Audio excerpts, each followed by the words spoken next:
Our Dave Savini now with the culmination of 3 years of work. That work now leading to new legislation and giving voice to those who never had it until now. First thing, I noticed you've had a lot of hairdos over the years. Yeah, I know. On the surface, Kaylin Brown seems happy. I cut my hair, grew it back, cut it again. I think the last time I saw you, it was purple. Yeah. Yeah. A loving mother of 2 kids. Count and breathe. 1, 2, 3. Now hopes her darkest days are behind her. No child should go through that. That's why I keep my kids close to me. And you were 5. Yeah. Sexually assaulted when she was just 5, the same age as Kayla Rose, her oldest daughter. It's not common for kids to catch an STD as young as I did, but that's the first time I caught my STD when I was 5. Kaylin remembers at least 17 different foster homes and facilities and years of physical, mental, and sexual abuse in a child welfare system that was supposed to protect her. I was abused my whole entire life. She was still in the system when we first met her 3 years ago. Nobody really wanted me. This is a gathering of 14 now adults. I was in 30 within a year. 30 different homes. Yes. Sharing stories of horror as children. And how old were you when you went into the system? 3. 14 survivors no longer silenced by the fear of retribution and abuse. How young were you when you were first abused? Probably 12. I've been neglected. All of them placed in foster care in the custody of DCFS, the Illinois Department of Children and Family Services. I've been physically, sexually, mentally abused. The agency's failure leaving each their own painful path of recovery. I was physically and mostly abused. I was like beaten. And when it comes to Kaylin, she's still trying to pull through the wreckage. And you're homeless now, living in a shelter. And how old again are you? I'm 19.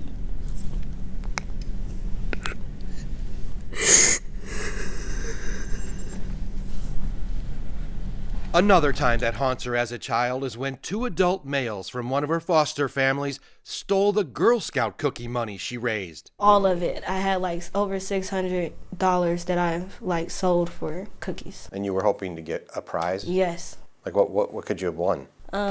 It was basically like this big bicycle at the time. After accusing the men, she says, to teach her a lesson, she was beaten and assaulted again. I would say I was raped at least 3 to 4 times. She says there were trips to the hospital, rape kits, and cries for help at school, but DCFS left her in abusive homes. How many of you suffered abuse in foster homes?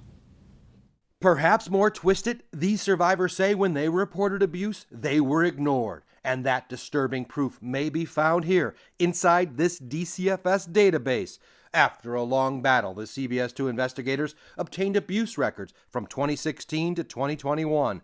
Every child has an 8-digit ID number. Line by line, row after row, cries for help. And our meticulous analysis uncovers a deeply troubling pattern. When a DCFS child is allegedly abused, 9 out of 10 times, it is unfounded. The department has a history of not believing the kids. James McIntyre says his allegations also were not believed. He still suffers from the trauma. I was sexually abused. I was neglected. I was starved. He now helps DCFS survivors and heads the Foster Care Alumni Association of Illinois, which includes these 14. Foster kids make the best victims. The data the CBS 2 investigators obtained contains more than 6,000 abuse and neglect allegations made against 3,200 foster parents. And while nearly 90% of all abuse and neglect allegations were deemed unfounded, sexual offense allegations like sexual abuse risk, molestation, penetration, and exploitation are also unfounded by DCFS 88% of the time. We respond to kids who've been abused. Mark Smith has been director of DCFS since 2019. I think that depending on the circumstance, we can all get better at the way we respond to the needs of all of our children and families. The most common form of abuse in the DCFS data involves physical harm and neglect allegations like bone fractures, head injuries, burns, and torture. In a staggering number of these incidents, 91% unfounded by DCFS investigators. Did any of your abusers get convicted? No. Mine went on to actually work with children. If you're going to take, youth from their parents, you need to protect them. Mallory Stout says she was placed into DCFS protective care when she was only 4, but once inside the system, the abuse just continued. There's no reason why we should be receiving more abuse within the system than we receive within our own home. It is a child protective service, but yet these kids don't feel protected. Illinois State Representative Lakeisha Collins knows about foster care abuse. She grew up in the DCFS system, but what she didn't know was just how overwhelmingly often Illinois foster care parents are cleared of abuse and neglect allegations. It's really, really mind-boggling for me. Did you have any idea that the numbers were as big as we found? No, I did not. And it's disheartening. Collins, who's been trying to reform the agency, says despite repeated requests, DCFS has stonewalled her from getting the kind of crucial data the CBS 2 investigators have now uncovered. In the foster care data DCFS did turn over, we found cries for help are climbing. In 2016, 961 claims. In 2021, that number shot up to 1,205, a 25% increase for complaints of abuse and neglect. So you're saying CBS Chicago has this data? You have the data, and I don't, and I'm the lawmaker. And a light bulb's going off. It is, because what else are we not getting? Did you see yourself in that group of 14? Yes. Yes. Those former youth in care, they were not lying. They were telling the truth. How many more kids got to die? How many more have to get raped or harmed in the current operations? Collins says she was a teenager when a foster parent physically assaulted her. You were beaten up while you were in foster care. She beat me up, right? In front of other kids in the house. She says even her allegation of abuse in foster care was never investigated. It was like it never happened. And nobody ever reported it to police? No. Police were not notified. The caseworker never followed up with me. That is the culture of this system. And that is why what you all are doing is so important. In this entire group, nobody's abuser was ever charged with a crime. I can't speak to if any individual case was brought to the police or not, but I will say this. Depending on the circumstance, depending on the perpetrator, cases are brought to the police from the DCFS perspective. When CBS requested the records of how many of those 6,000 allegations DCFS referred to police, DCFS told us they couldn't turn that over because they don't have it. They don't keep track. The public looks at it as if you're being, you're deceiving the public. You want to pass a law that will require DCFS to track these cases? Yes. The tracking part is important because how then can you see the red flags? Kaylin Brown says she faced backlash as a child whenever she tried to report abuse, and police were never notified. My caseworker didn't really care. Do you feel like there's hope? There is, baby. Don't ever lose hope. That's all you got most of the time. Collins is already working on legislation to require DCFS make its abuse and neglect data public, including the tracking of which cases are referred to police. We are continuing our battle with DCFS to get more records, and we will be staying on the case. Dave Savini, CBS 2 Investigators. Mallory forced to move at least 67 times. Carnell remembers at least 30 moves. Both are part of an alarming trend of foster children who were never given a stable home. Dave Savini and the CBS 2 investigators undertook a massive project, digging through the records of every foster child dating back 20 years.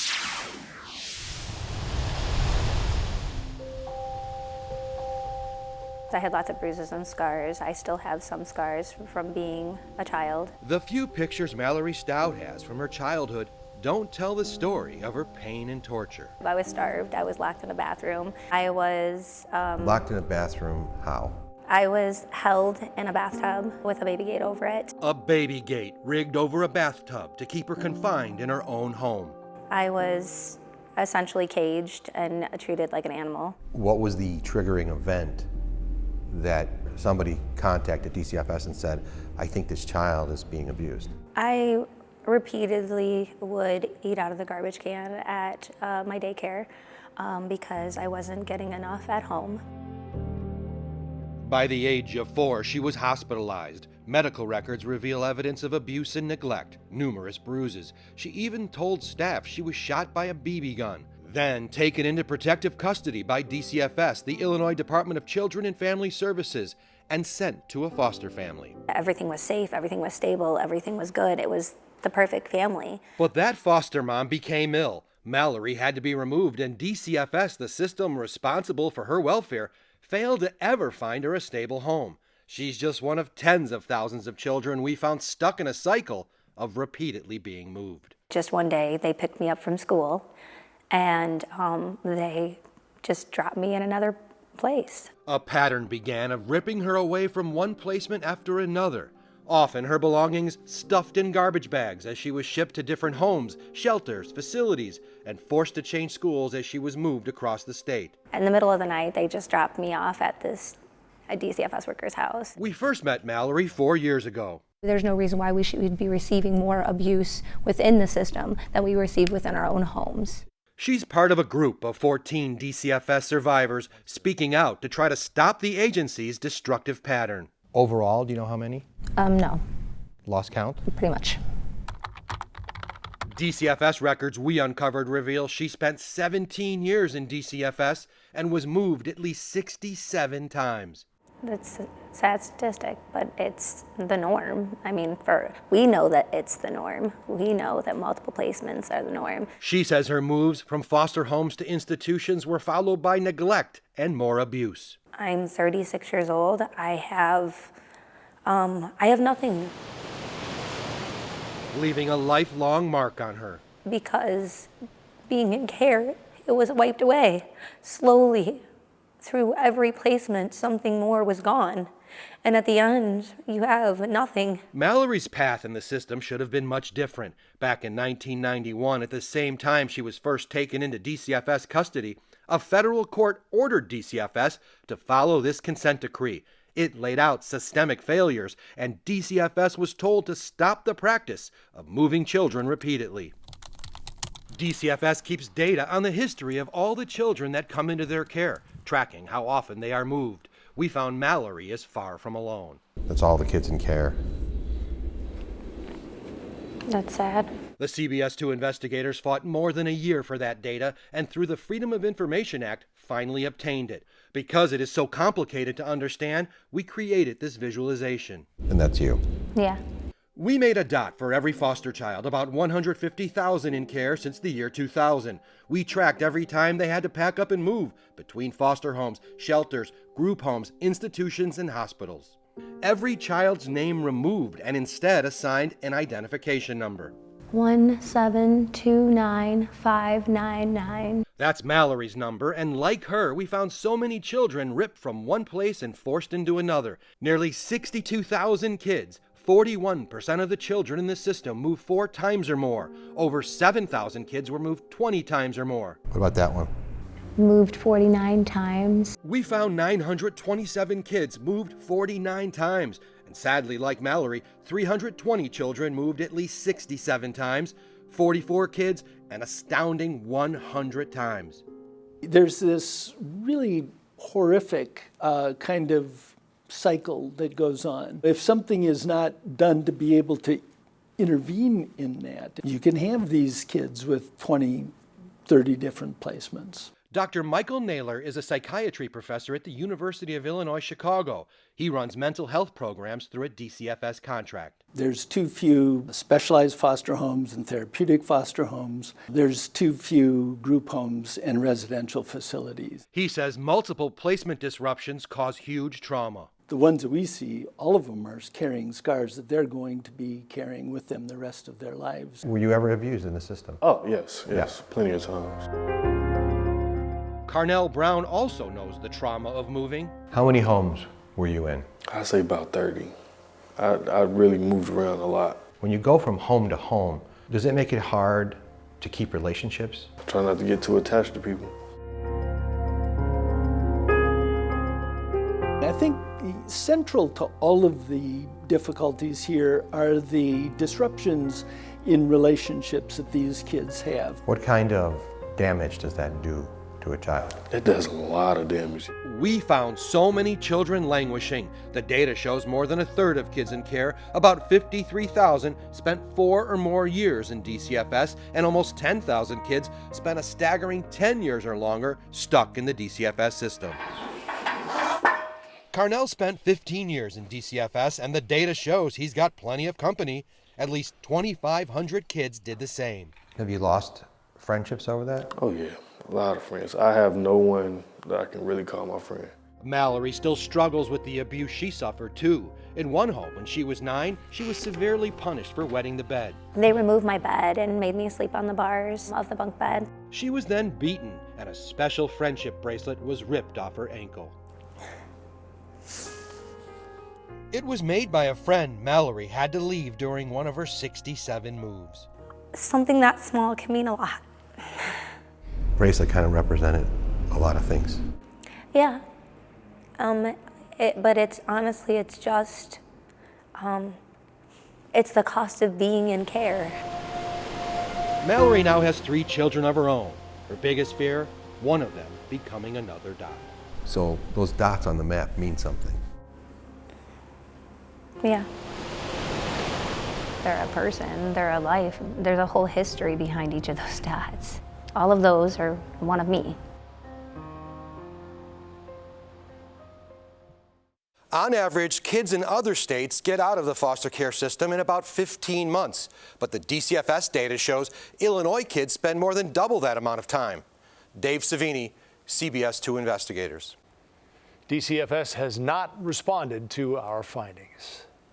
A CBS 2 exclusive investigation. She's only 16 years old and already a sex trafficking victim. So what does DCFS do? We've learned they placed her with a 3-time convicted felon who's now accused of forcing her into prostitution. CBS 2 investigator Dave Savini has been exposing state child welfare system failures for years. He joins us now. Dave, this is hard to believe. It is almost unreal what happened to this foster child, but the fact is, DCFS placed a child sexual assault victim into the care of a man who should have never been given a license to be a foster parent. A troubled 16-year-old girl was sent to this apartment building by DCFS. The state agency in charge of protecting her placed her in a foster parent's home here at the corner of 80th and Hermitage. But during our years-long investigation into DCFS, the CBS 2 investigators made an astounding discovery. The licensed foster parent who the state entrusted to care for that 16-year-old girl was a 24-year-old man with a lengthy felony criminal record. His name is Eric Johnson, and he's also an accused sex trafficker. They license him as a foster parent. They license this 24-year-old pimp as a foster parent for a 16-year-old girl who had a history of being they were paying tax money to him as a foster parent while he was trafficking a 16-year-old girl in DCFS care. For 3 years now, we've been investigating DCFS. We've uncovered a disturbing pattern by DCFS, bouncing children from home to home and not getting kids like this girl the proper specialized care. We discovered the teen's case this week when a judge heard evidence of how DCFS hired a psychologist nearly a year ago who told the Child Welfare Agency the girl needed to be in a secure residential treatment sex trafficking program. So you're saying, on top of everything else, she had a history of being trafficked. That's right. And they put her in a home with a pimp. That's right. We asked Cook County Public Guardian Charles Goldberg about the way DCFS handled her case. She needed a secure residential placement that was highly structured and had an intensive program for victims of sex trafficking. And DCFS never did that. They bounced her around from hospital to shelter to foster home. The court order we obtained says while she has waited to get the proper care and placement she needs, the teen has been trafficked, sexually assaulted, shot, lived on the streets. Ultimately, the agency made a pimp the child's foster parent. Over this 1 year, this girl has been raped, she's been trafficked, she's been abused, she's been beaten up, and she's been shot. She actually has a bullet in her leg. We found Johnson has a lengthy criminal record. The teen was placed with him just months after he was released from federal prison after a 24-month sentence on a firearms charge. Before that, he spent 3 years in state prison for 2 robbery convictions. Despite all that, Johnson passed placement clearance and was approved by DCFS to become a foster parent. How does a guy like that get licensed? Yeah, it's impossible. It should be impossible. It shocks the conscience. It's of a level of negligence that's criminal. Johnson's latest charges detailed in this court record say the juvenile victim was being advertised and prostituted on a known sex website. What does this say about the background checking system at DCFS? It says that they're not doing background checks. It says that it's broken. It says that it's dysfunction. It says that maybe we're at the point that we should just abolish DCFS altogether. Goldberg says he's now exploring the possibility of filing a civil rights lawsuit on behalf of the child against DCFS. We are digging into how all of this happened, and we will stay on it, Joe and Marie. What's the latest on the girl, Dave? Great question. The girl is in a shelter, and she is still awaiting a treatment program. They're giving DCFS until March 27th. The 27th. Yeah. Okay. We know you'll stay on it and looking forward to updates on We got to this. find out how this guy got this kid. Absolutely. All right, Dave Savini, thank you so much. CBS 2 investigates a 16-year-old foster child who is a sex trafficking victim ends up in the home of a man convicted of multiple crimes. The foster dad now charged with running a prostitution business out of his home, the same home where he was supposed to be caring for her. How can this happen? CBS 2 investigator Dave Savini continues exposing a pattern of failures with DCFS. This can't happen anymore. Brenda Myers-Powell fights to protect human trafficking victims. She's outraged to learn DCFS approved sending a teenage sex trafficking victim to live in this Chicago apartment building with a man court records describe as a habitual criminal. I don't want to say the word on TV. Look, this was a screw up, and people need to be held accountable for this screw up. DCFS made this man, Eric Johnson, a 24-year-old bachelor, the teen's foster dad. The CBS 2 investigators found he spent much of his adult life incarcerated, yet DCFS approved him to care for the 16-year-old girl. This is unacceptable. This is unacceptable, Dave. This needs to be handled. Brenda is a member of the United States Advisory Council on Human Trafficking. She wants to know why DCFS failed to see all of the glaring red flags. We found court records showing he has 2 robbery convictions, a 3rd conviction for a federal gun charge, along with a domestic battery arrest for beating another teenage female. Somebody looked at this guy's background and still gave him the child. And that was a huge mistake. This needs to be fixed. We can't keep losing children like this. In court, DCFS described how it gave Johnson custody of the girl in what is called a fictive kin placement. The fictive kin program allows friends of the child's family to apply to be foster parents. DCFS approved Johnson as a fictive kin foster parent in 2022, while still under a federal supervised release program for one of his convictions. These kind of mistakes are life and death for our children. What does that say when they gave this 16-year-old to this man, despite his record and despite his age? This was a bad placement. This was a bad placement. It should have been thought out more carefully for the safety of this young lady. When it comes to trafficking and abuse victims, DCFS has a pattern of failing to find them critical care facilities. In the case of the 16-year-old, DCFS's own hired psychologist said the teen needed a secure residential treatment facility sex trafficking program. Instead, they placed her with Johnson. The victim here is the girl who's been put in this position with this guy, which is horrible. Shortly after becoming the teen's foster dad, Johnson was arrested again. He's now accused of running an online prostitution business. Sex acts performed right in the living room of the same apartment. This young lady should be been in a facility where she could get the care that she needs, and this man should have never had access to her. Back in 2021, DCFS was also accused of mishandling a different child's case altogether after she was trafficked at a Chicago hotel. That girl was only 10 years old, and her case involved different men. We can't keep giving children to traffickers. I will say this. We investigate seriously and thoughtfully. Mark Smith is the DCFS director. To be clear, this interview Smith did with CBS 2 is also from 2021, when we first started examining how DCFS handled children who were being trafficked, like the little girl in the hotel. DCFS was warned about her 13 times, yet failed to put the child into protective custody. Like I said, we can't talk specifically about this case. There were 13 abuse investigations involving this girl under the DCFS umbrella, and she remained in that environment. Did DCFS drop the ball? I can't speak to any individual case, but I will. 13 different investigations. Okay, you're not in the interview. So at that point, one of Smith's staff tried to stop the interview. 2 years later, and here we are again. This can't happen anymore. We got to get some real solid things to do for these human trafficking victims. Brenda Myers-Powell says not much has changed when it comes to DCFS's handling of trafficking victims and finding them proper placements. It's all grew itself. It really needs to get an overhaul. When it comes to that 16-year-old, it's been a year since DCFS was told she needed to be in a secure facility with a specialized program. That still hasn't happened. And when it comes to that other trafficking case with the 10-year-old at the hotel, she didn't get into a specialized program until after we brought her case to light. Dave Savini, CBS 2 Investigators. Now, CBS 2 investigates. The death of a 3-year-old girl who was being cared for by a foster mother could turn into a criminal investigation. Her name is Aaliyah. And new pressure tonight to reopen the investigation in response to the story you're about to see. Here's Dave Savini with the CBS 2 investigation into what happened to Aaliyah.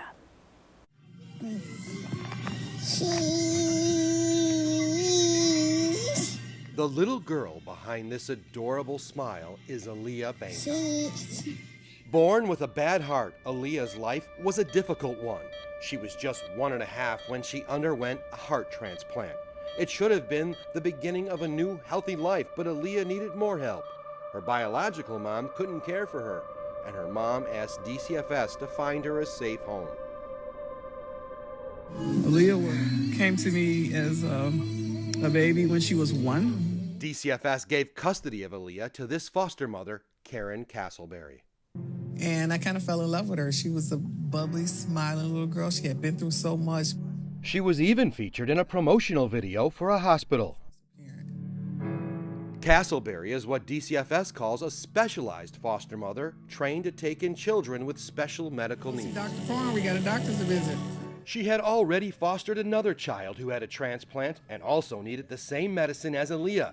And Castleberry knew how critically important it was that Aaliyah was always given her anti-rejection medicine, tacrolimus, for her new heart. I always knew that there was a chance that I could lose her. And I knew that she wouldn't be with me forever. But just 1.5 years after getting Aaliyah, her body started rejecting the heart. An investigator's report says Castleberry told them she found the little girl in distress on the patio of her home on Chicago's West Side. Instead of calling 911, Castleberry drove Aaliyah to Lurie Children's Hospital. A DCFS report says Aaliyah was hooked to machines for 5 days, but the damage to the toddler's heart was too much. She died and is buried here. But now, 3 years later, the CBS 2 investigators have uncovered alarming details about her death. A medical examiner report shows Aaliyah's heart doctor suspected Castleberry had neglected to give the child her life-saving anti-rejection meds. Excuse me, Karen. I'm Dave Savini from Channel 2, and I got to ask you some questions about DCFS. We tried to talk to Castleberry about Aaliyah and what we found in these Cook County Medical Examiner, police, and DCFS reports. Piecing together these documents, we found Aaliyah's cardiologist was alarmed when she reviewed Aaliyah's blood work and saw a very low level of anti-rejection medication. Police and DCFS were called. Yes. DCFS's investigation found levels of her medication were nearly undetectable. DCFS found Castleberry responsible for failing to administer the child's medication to her and indicating her for death by neglect and medical neglect. There's a death by neglect investigation that was indicated against you. Okay, we're not finna talk about that. But I would like to talk to you No, we're not. about her. No. The little girl. No. The DCFS investigation also says Castleberry, the foster mother, had not picked up the child's medication for the prior month of September, despite several notifications from the pharmacy. We're not finna do this. We're not finna do this. No. I'm not gonna talk about it? No. Did you appeal it? She did not appeal the findings and surrendered her foster care license. But our investigation raises questions about whether Castleberry should have even had a foster license at the time of Aaliyah's death in October of 2020. In 2017, Castleberry was charged with domestic battery for beating and injuring a different child, a 10-year-old girl with a belt. This Chicago police arrest report details the girl's wounds, a black eye, and multiple linear and buckle marks on her back. Another police report says Castleberry admitted she struck the victim several times with the belt because the child lied about attending violin classes. Can we talk about the arrest with the domestic involving the older girl? We're not finna do that. DCFS investigated Castleberry for that 10-year-old's alleged abuse under a classification DCFS calls cuts, bruises, welts, abrasions, and oral injuries. Despite Castleberry's arrest and the child's bruises, DCFS closed the investigation and classified it as unfounded. The police report says that this mother beat the girl with a belt buckle on her face and gave her a black eye. And on her back? Yeah, and on her back as well. Charles Goldberg is the Cook County Public Guardian. We asked him to review the abuse and neglect files involving Castleberry. It's sad for the children in this person's care. What was your reaction when you read that police report about the belt beating? Did they take this information and do a thorough, proper risk assessment to see whether there should still be foster children in this home? So this raises a lot of very serious red flags. And there was another red flag, another case involving Castleberry's treatment of Aaliyah. 7 months before Aaliyah died, then just 2.5 years old, she had to be hospitalized for the flu. This DCFS record says Castleberry just left the toddler there, all alone, for 3 days in the hospital. There was an attempt to remove Castleberry as Aaliyah's foster mother. A notice of removal was issued, but Castleberry appealed. DCFS allowed her to keep parenting Aaliyah. With everything that had happened in this home and all these red flags and everything prior, there are a lot of red flags to say the least. We've spent years investigating DCFS and obtained this abuse and neglect data dating back to 2016. By analyzing it, we found a pattern. When a foster parent is accused of abuse or neglect, the allegations go unfounded 9 times out of 10. It was in this data where we found Castleberry and learned of Aaliyah's death.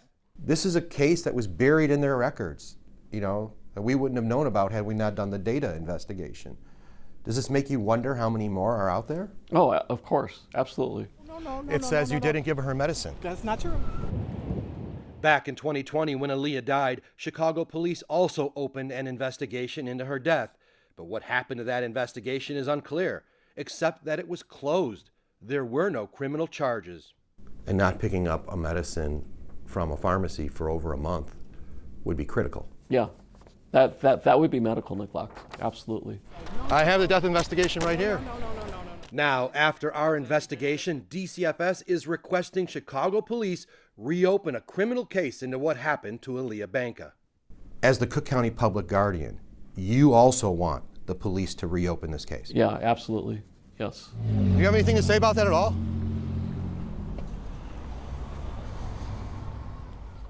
According to an investigator's report, Castleberry denied failing to give Aaliyah her medicine. Now to Castleberry's 2017 domestic battery charge involving the other child.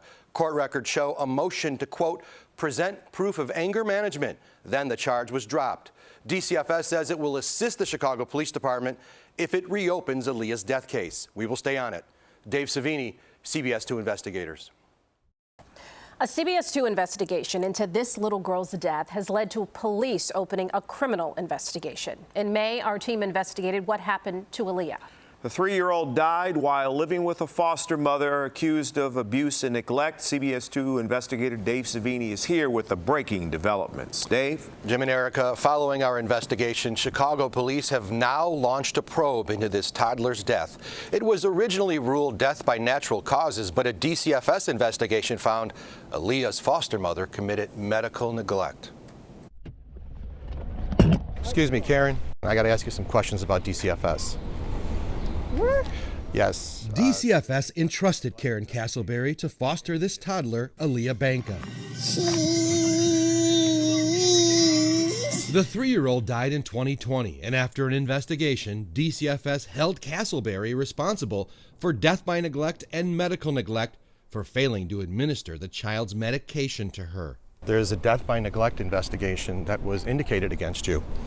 Okay, we're not finna talk about that. She surrendered her foster license. That was the only consequence. But now, 3 years later, following our investigation into Aaliyah's death, a criminal investigation has been launched. But I would like to talk to you about, No, we're not. About her. No. The little girl. No. Aaliyah had a successful heart transplant at Lurie Children's Hospital when she was a baby. To keep the new heart working, Castleberry was supposed to give Aaliyah an anti-rejection medication called tacrolimus. It says you didn't give her medicine. That's not true.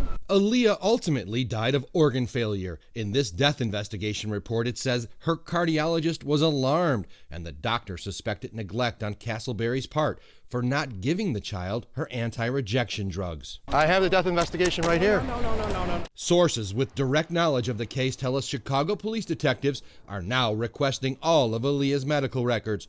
What will police be looking for? Documents like this. According to a DCFS investigation, Castleberry, the foster mother, had not picked up the child's medication for the prior month of September, despite several notifications from the pharmacy. It just says your name. It says Karen Castleberry, death by neglect, medical neglect. Born with a bad heart. After we revealed Aaliyah's story last month, DCFS and Cook County Public Guardian Charles Gobert requested Chicago police open a criminal case, and they did. When you see what DCFS uncovered, what does that make you think? This foster mother was medically derelict to this child, a child with very high special needs. We also found Castleberry had been accused of prior abuse and neglect. In 2017, Castleberry was arrested and charged for beating another child with a belt to her face and back. Those charges were dropped after proof of anger management was entered into the court file. No. I'm not going to talk about it? No. And we discovered Castleberry was accused of neglecting Aaliyah. A few months before she died, Aaliyah was hospitalized a different time with the flu. This DCFS report says Castleberry left the toddler there all alone for 3 days. DCFS attempted to remove her as the foster parent. Karen, I mean... But DCFS allowed Castleberry to continue fostering Aaliyah. Will you stop and talk to us about what happened to that little girl? Karen? According to an investigator's report, Castleberry denied failing to give Aaliyah her medicine. We will stay on this and continue to bring you the latest. In the newsroom, Dave Savini, CBS 2 Investigators.